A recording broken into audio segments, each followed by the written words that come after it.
এখন আমরা কার্তিকদার কাছেও কিছু ঠাকুরের কথা শুনব। কার্তিকদাও খুব সুন্দর বলেন, যা অতি বাস্তব কথা। হ্যাঁ, সহপতি ঋত্বিক, হ্যাঁ তিনি বর্তমানে সহপতি ঋত্বিক। তিনি এখন শ্রী ঠাকুরের কাজ করছেন, দীক্ষাও হচ্ছে। আজকে তিনি আমাদের এখানে উপস্থিত হয়েছেন। ওনার দীক্ষা শান্তিপুরে হবে, আজকে হয়নি, হবে। এখন উনি বলবেন। জয়গুরু।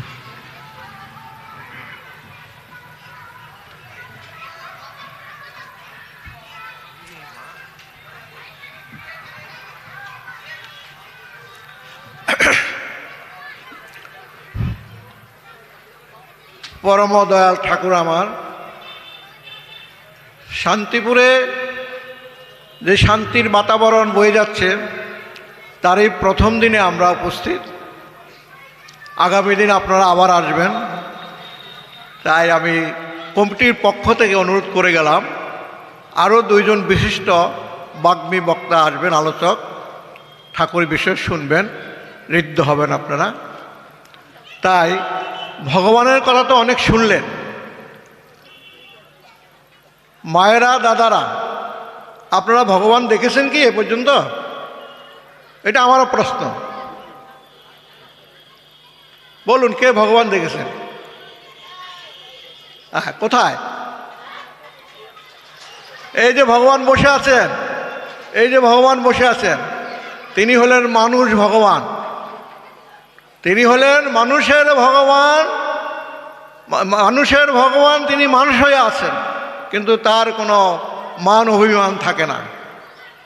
সেই মানুষের ভগবান শ্রী ঠাকুর অনুকূলচন্দ্র এখন থেকে 137 বছর আগে বর্তমান বাংলাদেশের পাবনা জেলার হেমায়তপুর গ্রামে আবির্ভূত হয়েছিলেন।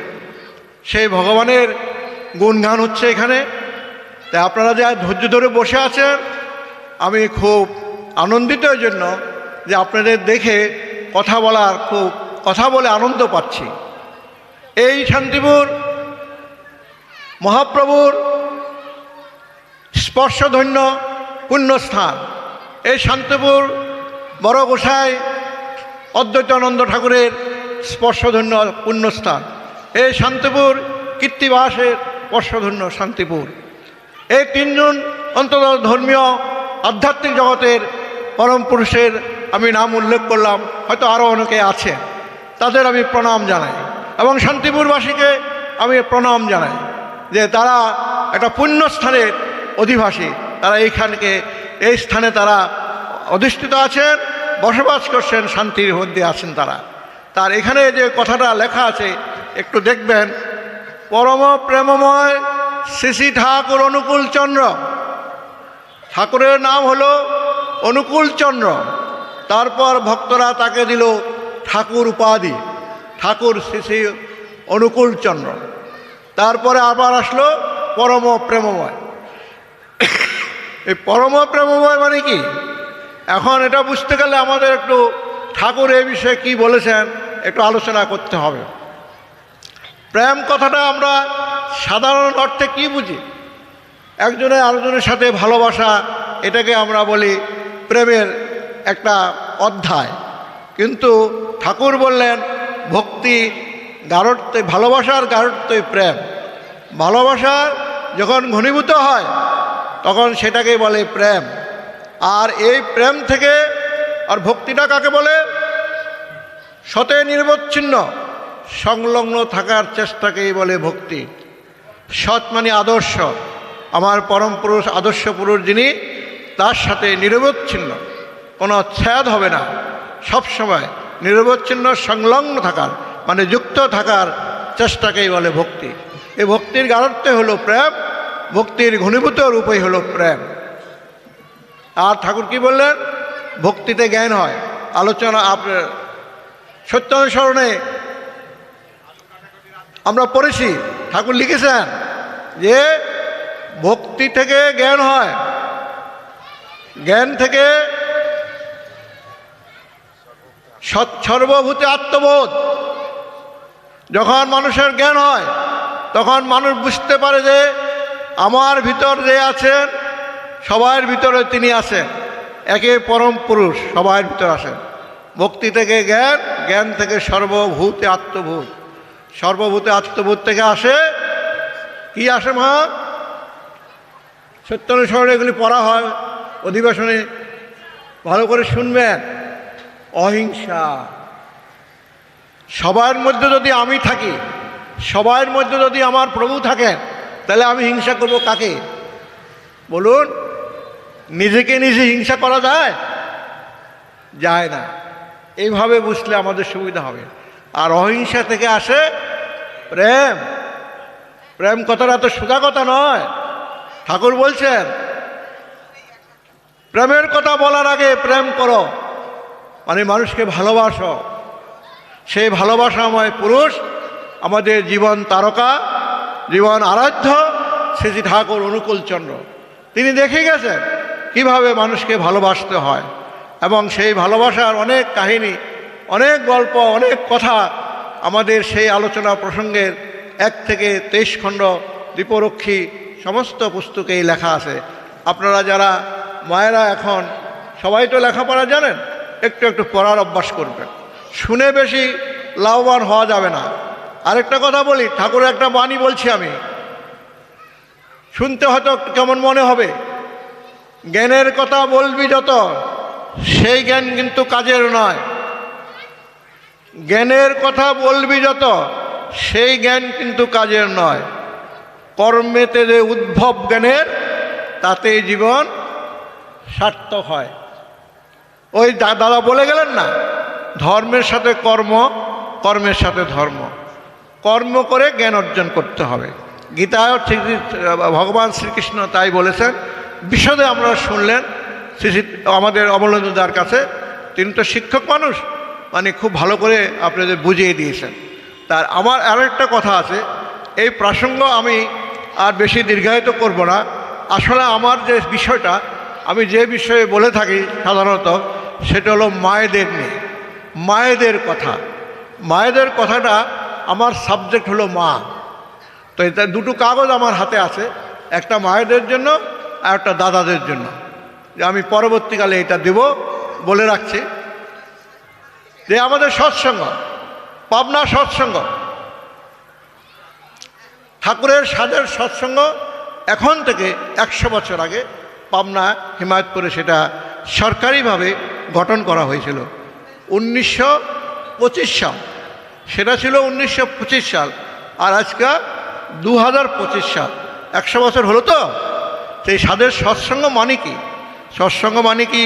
অধিবেশন দেওয়া, গান কীর্তন করা, আলোচনা করা, প্রসাদ খাওয়া, তার একটা অংশ, এটা একটা দিক। এগুলো সৎসঙ্গের একটা দিক। কিন্তু বাস্তব দিকটা হলো কি? বাস্তব দিকটা হলো সৎসঙ্গ মানে মানুষ তৈরির কারখানা। মানুষ তৈরির কারখানা শুনলে একটু বিস্ময় লাগবে। মানুষ তৈরির আবার কারখানা হয় নাকি? কারখানা তো কল কবজা মেশিনারি হয়, উৎপাদন করা হয়। সেখানে মানুষ কীভাবে হয়? তাই হয়। ঠাকুরের যে সৎসঙ্গ, সেখানে মানুষের তৈরি হয়। সেই কারখানার দুইজন হলো কারিগর, দুইজন কারিগর, একজন বাবা, একজন মা, একজন স্বামী আর একজন স্ত্রী। এই স্বামী স্ত্রীর মিলিত প্রচেষ্টায় সেখানে যে সন্তান আসে, সেটা হলো কারখানার উৎপাদন বা প্রোডাক্ট।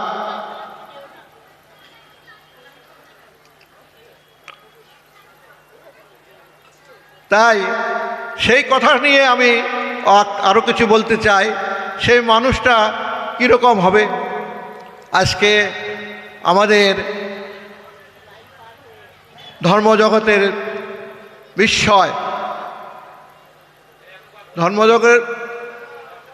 ধর্মজগতের বিস্ময় আমাদের জন্মদিন, বিবেকানন্দের জন্মদিন।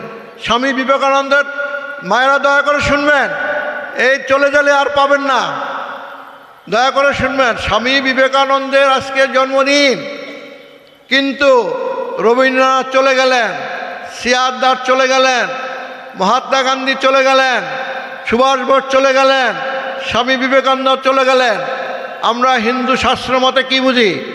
আত্মা অমর এবং সতত গমনশীল, তারা ফিরে ফিরে আসে। কিন্তু তাদের মতো আত্মা কি ফিরে এসছে গত 100 বছরে? খেয়াল করে দেখুন তো। 1934 সালে বিবেকানন্দ চলে গেলেন। বিবেকানন্দ কয়টা তৈরি হয়েছে ভারতবর্ষে? আজকে তো ঘটা করে তার জন্মদিন পালন করা হচ্ছে।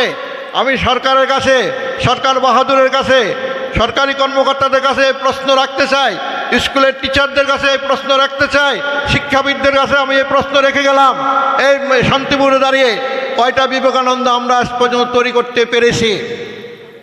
তাই বিবেকানন্দ দুঃখ করে বলেছিলেন, ভারতে বিবেকানন্দ আছে কোথায় মা বলুন তো?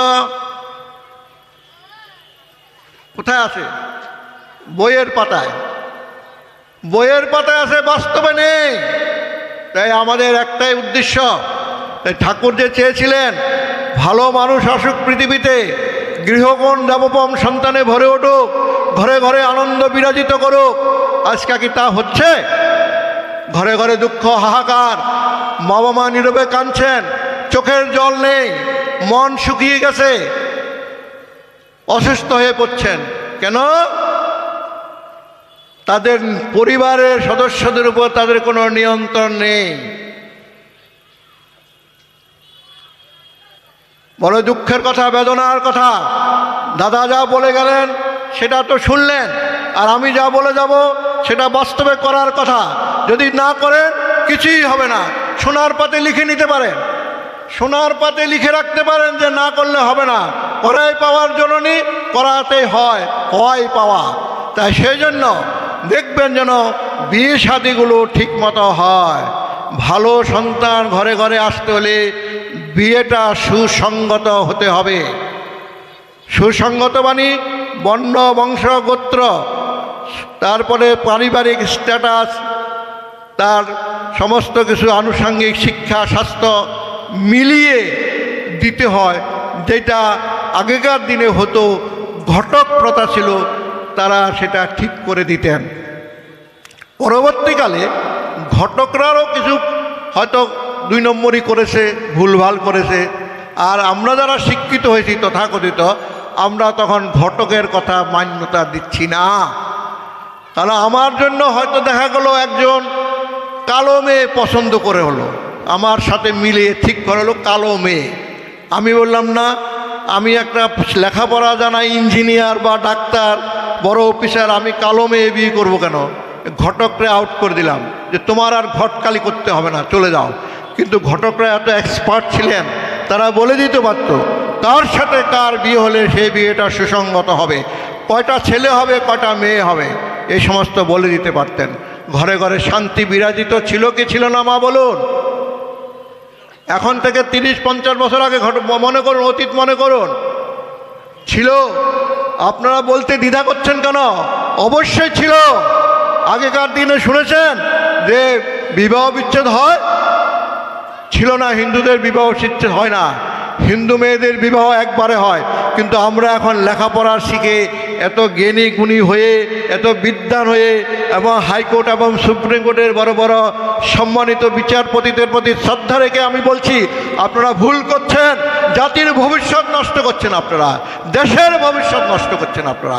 কিভাবে আপনারা বিবাহ বিচ্ছেদের পারমিশন দেন? বিবাহ বিচ্ছেদের মানে কি? ছেলে মা থাকতে মা পাবে না, বাবা থাকতে বাবা পাবে না। মা এই স্বামী ছেড়ে আরেক স্বামীকে ধরলো, আরেক স্বামী ধরে আরেক স্বামী ধরলো, তার মাথায় বিভিন্ন স্বামীর মানে ছায়া ঘুরলো মাথায়। তাতে কি ভালো জিনিস আসবে? ভালো ফসল আসবে না। সেগুলি বুঝার বিষয় আছে, বুঝার বিষয় আছে, এবং সেটা বুঝতে হবে আমাদের শাস্ত্র অনুযায়ী। যে দশবিধি সংস্কার আমাদের রাজ্য কৃষ্টির, সেগুলো আমাদের মান্যতা দিয়ে চলতে হবে। কিন্তু আমরা এখন কি করছি? আমরা কিছু লেখাপড়া শিখে কিছু টাকা পয়সা ইনকাম করছি, তখন ভাবি কি ওই মা বাবা অপারক, ছেলে মেয়েদের প্রথম থেকে সেই সমস্ত শিক্ষা দেওয়া হয়নি, ঠাকুরের কাছে আনা হয়নি, ঠাকুরের শিক্ষায় শিক্ষিত হয়নি, তখন তারা নিজেদের ইচ্ছা মতো পছন্দ করে বিয়ে করে। মা বাবা তখন দুহাত তুলে দেয়, বলে কি করবো আর দাদা, ওরা ঘর সংসার করবে, ওরা যদি খুশি হয় তাই হবে, ওরা খুশি হতে পারবে না। একটা বিধান আছে, সব কিছুর একটা রকম থাকে। আলু পটল চাষ করতে যান, মাছের চাষ করতে যান, গাছের চাষ করতে যান, সেখানে একটা বিজ্ঞান কাজ করছে। কিন্তু মানুষের ঘরে মানুষ জন্মাবে, সেখানে কোনো বিজ্ঞান নেই মনে করেন আপনারা? সেটা তো তাহলে এখন দেখতে পাচ্ছেন যে মানুষ কীরকম জন্মাচ্ছে, ঘরে ঘরে, এলাকায় এলাকায়, পাড়ায় পাড়ায় দেখতেই পাচ্ছেন।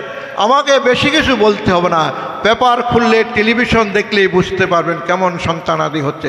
কিন্তু আমার কথা হলো, আমরা যারা সৎসঙ্গী ঠাকুরের চরণে আশ্রয় নিয়েছি, আমরা ভুল করব কেন? আমরা দেখাবো সমাজকে, আমরা দেখাবো দেশকে, আমরা দেখাবো সমাজকে যে দেখো, সৎসঙ্গে দীক্ষা নিলে ছেলেপেলেরা এমন প্রকৃতির হয়, পরিবারটা এত সুন্দর হয়, বিনয়িত হয় এবং তারা উন্নত হয়। কিন্তু আমরা সেটা পালন করছি না, কারণ আমরা ঠাকুরকে নামকো আসতে ধরে আছি। আমার কথাগুলো খুব মিষ্টি লাগবে না অনেকেরই, কিন্তু আমি অপারক। ঠাকুরের জন্য আমার প্রাণ কাঁদে, ঠাকুরের ব্যথায় আমি ব্যথিত। ঠাকুর বসে আছেন আমাদের প্রাণে চেয়ে, যে আমরা কখন তার কথার জবাব দেব। আমরা তো কিছুই করতে পারলাম না। 137 বছর হলো, আজ পর্যন্ত আমরা ঘরে ঘরে দীক্ষাটাকে ভালো মতো চালাতে পারলাম না। বাবা হয়তো দীক্ষা নিল, ছেলে নিল না, মা বাবা নিল, মেয়ে নিল না, তারপরে যাচ্ছে, তাই হচ্ছে ঘটনাগুলো। কিন্তু এটা বুঝতে হবে, আমি যাকে ধরেছি পরম পিতা, আমার পরিবারের সবাইকে তাকেই ধরে চলতে হবে। তিনি আমার জীবনের পথ প্রদর্শক, তিনি আমার বিধাতা, তিনি আমার ধাতা, তিনি আমার প্রাতা। তাই আমাদের কথা হলো যে আন্তরিক হতে হবে, তাকে ভালোবাসতে হবে। ওই যে বলছিলাম না, ভালোবাসা প্রেমের কথা, তাকে ভালোবাসতে হবে। ভালোবাসা কি?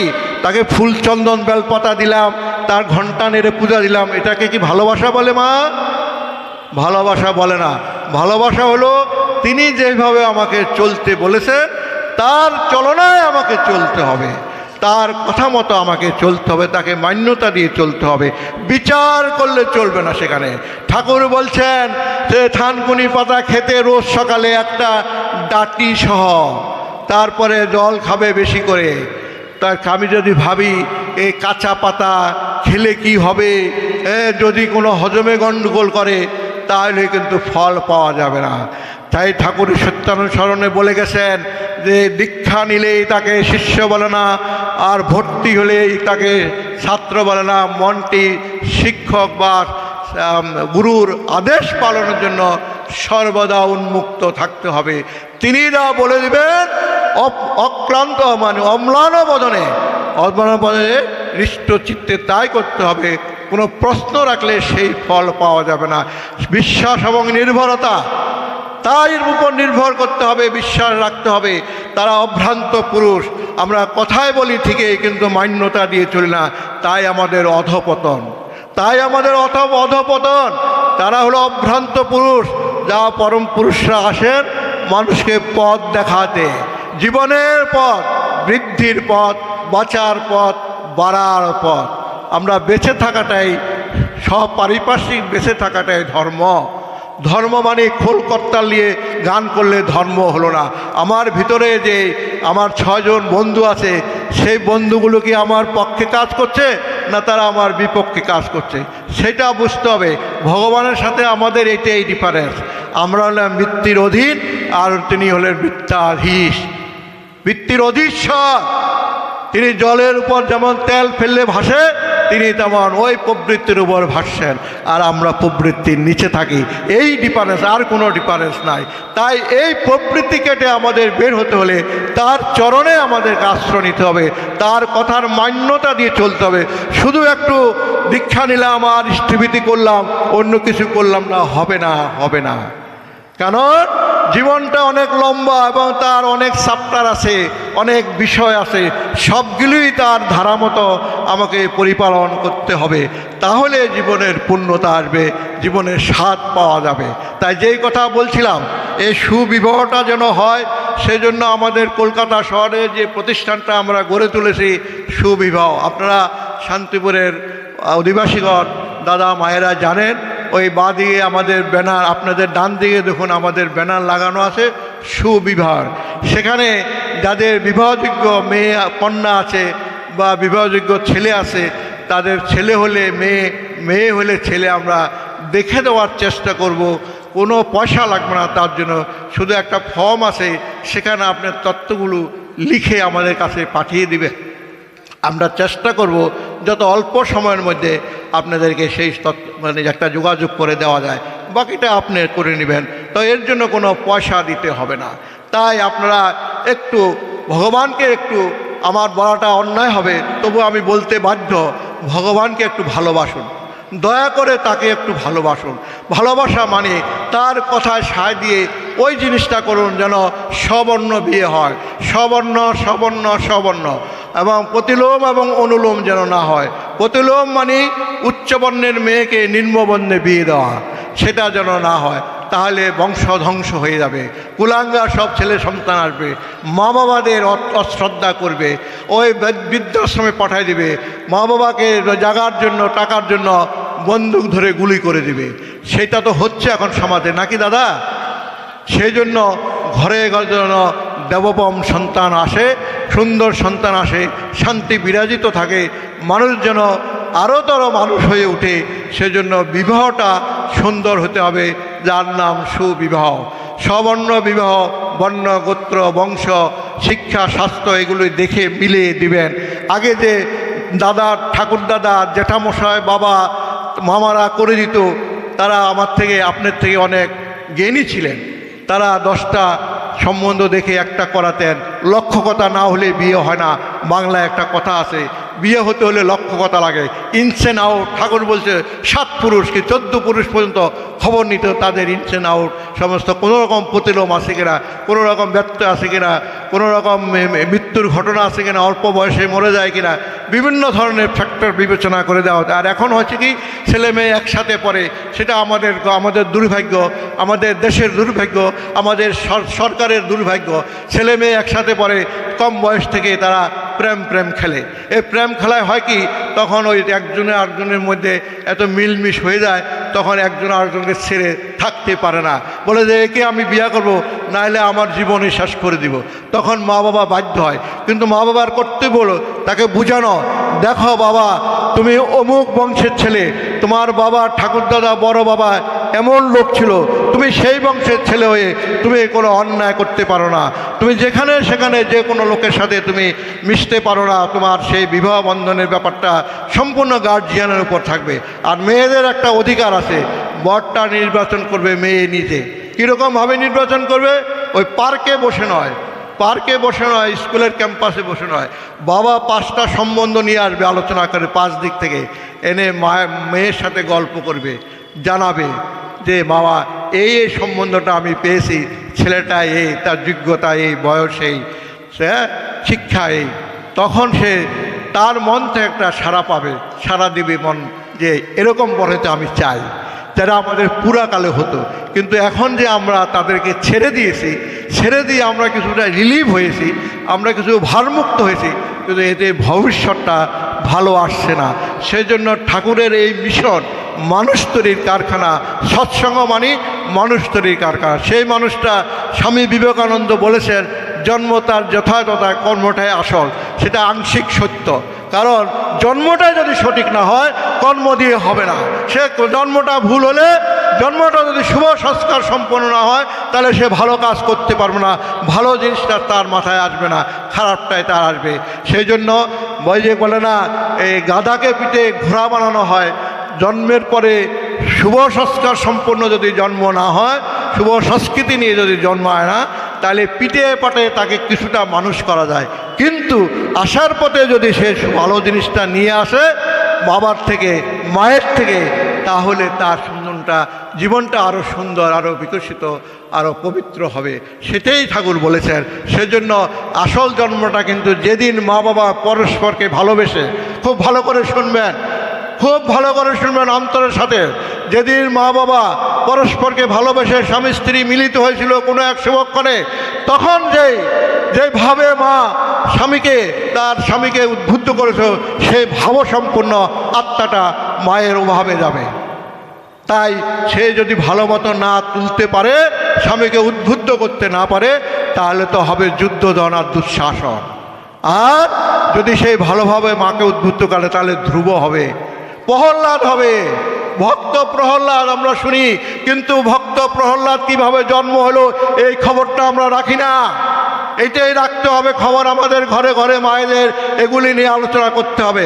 আমি মায়েদের চরণে হাত রেখে বলছি, আপনারাই পারেন সমাজকে ফিরাতে, আপনিই পারেন পরিবারকে ফিরাতে, আপনিই পারেন দেশকে ফিরাতে। মায়েদের শক্তি অপরিসীম। আজকাল যারা মায়েদেরকে অবজ্ঞা করে চলবে তারা জীবনে অগ্রসর হতে পারবে না। আরেকটা কথা মনে রাখবেন, ছেলে মেয়েদেরকে ছোটকাল থেকে ভক্তি ভালোবাসার অভ্যাস করাবেন। ভক্তি ভালোবাসা কোথায় পাওয়া যায় মা বলুন তো? বাবা বাজারে পাওয়া যায়? শান্তিপুর বাজারে যান না, আমি 1 লক্ষ টাকা দেবো যে আমাকে এক কেজি শান্তি ভালোবাসা দাও তো বাবা। এরা শুনে আটাশ হয়ে যাবে। তুই বলছেন কি আপনার মাথা ঠিক আছে তো? ভালোবাসার চাষ হলো ঘরে ঘরে, ভালোবাসার চাষ করতে হবে। ভক্তি ভালোবাসা স্নেহ প্রেম প্রীতি যাই বলেন সেটা ঘরে করতে হবে। কিভাবে? নিজেদের আচরণ দিয়ে, মা এবং বাবার আচরণ দিয়ে। মা বাবা যদি, গুরুজন যদি আচরণশীল না হয় তাহলে বাচ্চারা শিখতে পারে না। আমি ঠাকুর ঘরে যখন গিয়ে প্রণাম করব, ঠাকুরকে আমি যাই বলি প্রণাম করি। আমার নাতি আছে 1 বছর 3 মাস, সেও আমার সাথে সাথে যায়, প্রণাম করার চেষ্টা করে। আমরা শিখাচ্ছি, কিন্তু তাকে শিখাইতে হবে না। বড়রা যা করবে তারা খুব অনুকরণ প্রিয়। সেজন্য মা বাবার আচার আচরণটা এমন শালিত হতে হবে এবং বিনীত হতে হবে, সুন্দর হতে হবে, যেন ছোটরা দেখে সেখান থেকে শিখে। এইটা হলো ভালোবাসার চাষ। আরেকটা হলো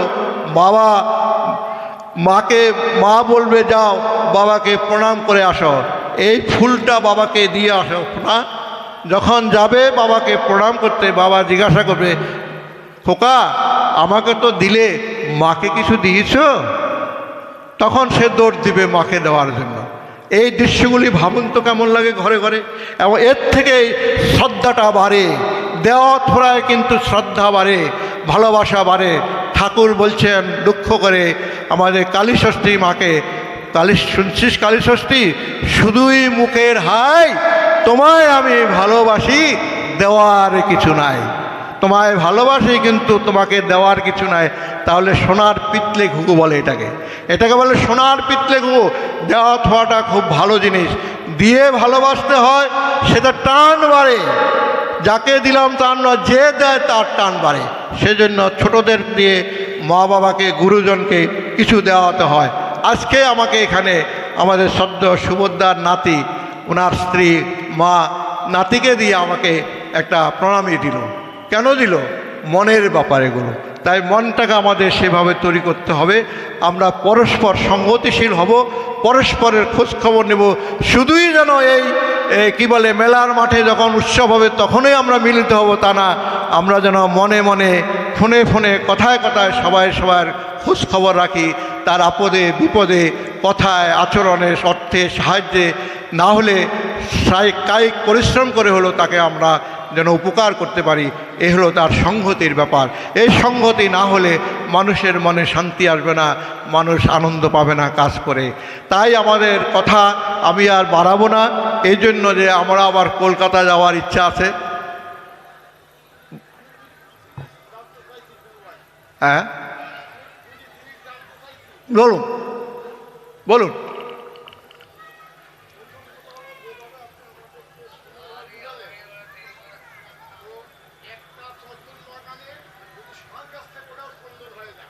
হ্যাঁ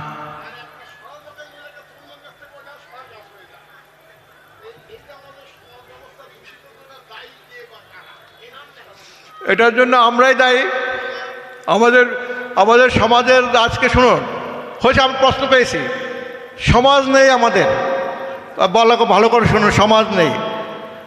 সমাজ বলতে আগে সমাজপতি ছিল। পাবনার কথা শুনুন, কথাটা বলছি, আমি উত্তর দিয়ে পেয়ে যাবেন, আমার উত্তর পেয়ে যাবেন। পাবনার কথা শুনুন। বরিশাল গিয়েছেন এক দাদা, তিনার নাম সুবোধ সরকার, ইনি হলেন সুবোধ বিশ্বাস। সুবোধ সরকার দা বরিশাল গিয়ে তখনকার দিনে কিছু সৎসঙ্গী দাদাদের নিয়ে স্থানীয় গরিব মেয়েদের পাত্রস্থ করেছেন, বিয়ের ব্যবস্থা করেছেন। তো ঠাকুর ওইখান থেকে আসার পরে ঠাকুরকে ঘটনাটা বিস্তারিত বলছেন। ঠাকুর অনেক কথায় লক্ষ কথা কোটি কথা বলেছেন, কিন্তু তিনি একজন ভালো শ্রোতাও বটে। সব কিছু তিনি হৃদয় দিয়ে বুঝতেন, জানতে চাইতেন। তাই বলার সাথে সাথে ঠাকুর বলল যে কি বলি, সে তো মহৎ পুণ্যের কাজ, একটা মেয়েকে সৎপ্রাস্তে দান করা, পরম পিতার বিরাট কাজ করে আসছো, তোমাদের অনেক পুণ্য হবে তাতে। তখন ঠাকুর বলছিল আগেকার দিনে মোড়লরা ছিল, সমাজপতি যাদেরকে বলে, তারা দেখতো কোনো ফ্যামিলির যেন উপযুক্ত মেয়ে অবিবাহিত অবস্থায় না থাকে বা অপাত্রে যেন না যায়। কিন্তু তোমরা হলে সেই মোড়ল স্থানীয়, তোমাদের এটা না করেও উপায় নেই। কারণ যদি বিয়ে ভুল হয় তাহলে জাতির মাথায় সর্পাঘাত। বিয়ে ভুল হলে জাতির মাথায় সর্পাঘাত। মাথা যদি সাপ আঘাত করে তাকে আর বাঁচানো যাবে না। সাপ সাধারণত আঘাত করে পায়ের নিচে, কিন্তু মাথায় করলে তো অনেকে হেসে উঠছে কথা শুনে। ঠাকুর বলছো হাসির কথা নয়, হাসির কথা নয়। বিয়ে ভুল হলে তখন যে মানুষগুলি আসবে তাদের মানুষ রূপের আকৃতি থাকবে, কিন্তু তাদের ভিতরে মনুষ্যত্বের কোনো সুযোগ পাবা না। তাই তোমাদের এই কাজ করতেই হবে। সেই জন্যই ঠাকুর বলছেন তখন আর এই মাথায় সর্পাঘাত হলে তখন আর ওজাগুড়ি ফলাবার জায়গা পাবা না। তাই বিয়ের আগে আমাদেরকে, আমরা যারা ঠাকুরের কর্মী আছি, তাদেরকে এইটা মানুষকে ধরে ধরে বুঝাতে হবে। আর দাদা যেটা বললেন এটা কেন হলো, সেটা আপনি আমার থেকে বয়সে বড় বিজ্ঞ আছেন। সমাজের কি অবস্থা, কেন সমাজটা ভাঙলো, আজকাল কেন ওকে মান্যতা দিয়ে চলে না। আমি এখনও আমার টিচারকে দেখলে পা শুয়ে প্রণাম করি, আর এখনকার ছেলেরা টিচারকে দেখলে একসাথে সিগারেট খায়, শুনেছি নাকি মদও খায়, মদ টদও খায়। তো এটার জন্য দায়ী আমরা একা নই, আমরা সবাই দায়ী, আমরা সবাই দায়ী এবং পরিবারও দায়ী।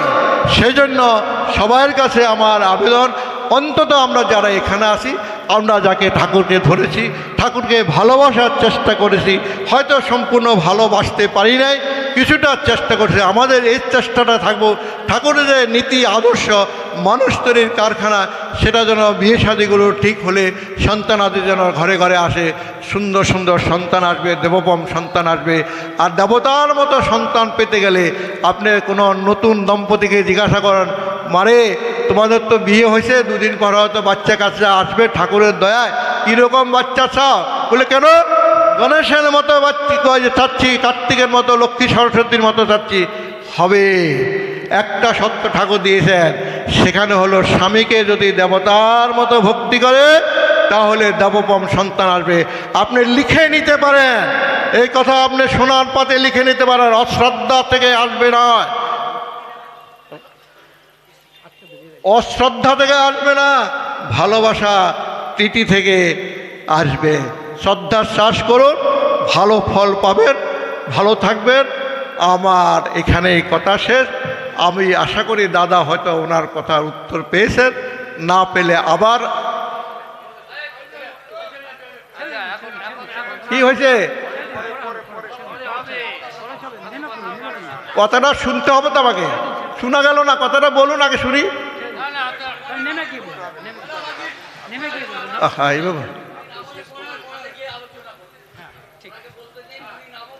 হ্যাঁ শুনুন, এই কথা বলে গেলাম, এগুলি কোনো পলিটিক্যাল কথা নয়, মানুষকে খুশি করার কথা নয়, শ্রীলিপ দিয়ে খুশি করার কথা নয়, এগুলি জীবনের কথা, প্রাণের কথা এবং শাস্ত্রীয় বিধান মতো কথা। শ্রী ঠাকুর অনুকূলচন্দ্র বলে গেছেন, আপনি তাকে মানেন বা না মানেন, কিন্তু এই কথাকে মর্যাদা দিয়ে চলতে হবে। জয় গুরু, বন্দে পুরুষোত্তম। সবাই ভালো থাকবেন, আবার দেখা হবে। এই দুটো ফর্ম আছে আমার কাছে, বিবাহ বিষয়ে যেটা ফর্ম লিখবেন, আরেকটা হলো যারা ব্যবসা করেন, ব্যবসায়ীদের জন্য ব্যবসার সাফল্যের 5টি নীতি। ব্যবসার সাফল্যের 5টি নীতি যারা ব্যবসা করেন আমার কাছ থেকে নিয়ে যাবেন। এটাও ঠাকুরের বলা আছে, কীভাবে ব্যবসা করলে, কিভাবে চললে, কিভাবে হিসাব নিকাশ রাখলে ব্যবসাটা আপনার উন্নতিমুখর হবে, সেটা এখানে লেখা আছে। আর যে ছেলে মেয়েদের যে তথ্য, সেখানে আমার কাছে ফর্ম আছে, আপনারা সেটা আমার কাছে সংগ্রহ করে পূরণ করে আমাদের কলকাতা পাঠিয়ে দিলে আমরা সেখান থেকে আপনাদের জন্য পরবর্তী কার্যক্রমটা নিতে চেষ্টা করব। ভালো থাকবেন। জয় গুরু। ধ্বনি দিই। আমি ধ্বনি দিয়ে এই সৎসঙ্গ এখানে আমি শেষ করছি। এরপরেও আরও অনুষ্ঠান আছে, আপনারা শুনবেন। ওরা কলকাতায় ফিরে যাবেন এখন। আমি ধ্বনি দিচ্ছি। বন্দে পুরুষোত্তমম, বন্দে পুরুষোত্তমম, বন্দে পুরুষোত্তমম, বন্দে পুরুষোত্তমম, বন্দে আর্য পিতৃন, বন্দে আর্য ভৃতৃম, বন্দে মাতৃবর্গান, বন্দে মাতৃবর্গান, বন্দে অহং কৃষ্টি দৈবতম, বন্দে অহং কৃষ্টি দৈবতম, বন্দে পুরুষোত্তমম, বন্দে পুরুষোত্তমম। পরম প্রেমময় শ্রী ঠাকুর অনুকূল চন্দ্র জি কি জয়, পরম প্রেমময় শ্রী ঠাকুর অনুকূল চন্দ্র জি কি জয়, পরম প্রেমময় শ্রী ঠাকুর অনুকূল চন্দ্র জি কি জয়। বন্দে পুরুষোত্তমম। বন্দে পুরুষোত্তমম। জয়। জয় গুরু।